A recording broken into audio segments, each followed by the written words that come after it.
Скажите, вот у нас сейчас очень новый учебный год начался, да, и у нас ежегодно поднимается вопрос ношения хиджаба в школах с детьми. То в одном регионе, то в другом регионе получаются скандалы. Вот школы говорят, что запрещено носить, родители против. В итоге страдают только дети, которые не получают образование. Вот позиция Дум какова на этот счет разрешать?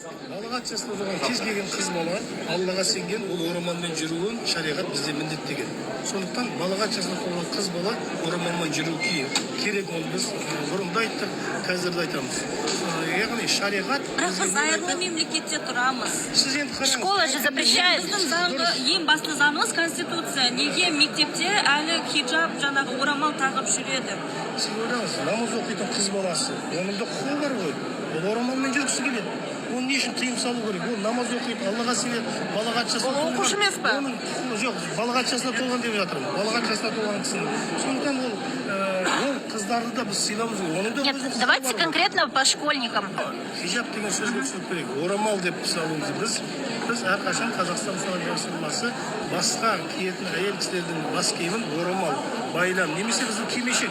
Біздің әжелеріміз киген кимешектер. Сондықтан кимешекті біздің әжелеріміз киген, апаларымыз киген орамал. Мысалы, келіп түседі қазақ үйіне.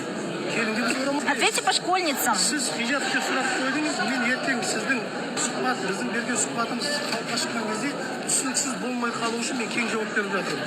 Орамалға біз орамал деп айтамыз. Орамал деген ол мұсылман адамның, Аллаға сенген мұсылман адамның балағат жасына толған кезде киетін міндетті киімінің бірі.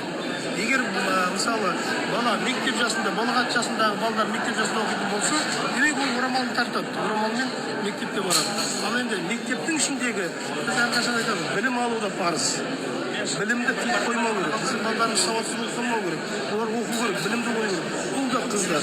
Өйткені пайғамбарымыз айтады, әрбір мұсылманға ер және әйелге білім алу парыз дейді. Сондықтан білім алу керек.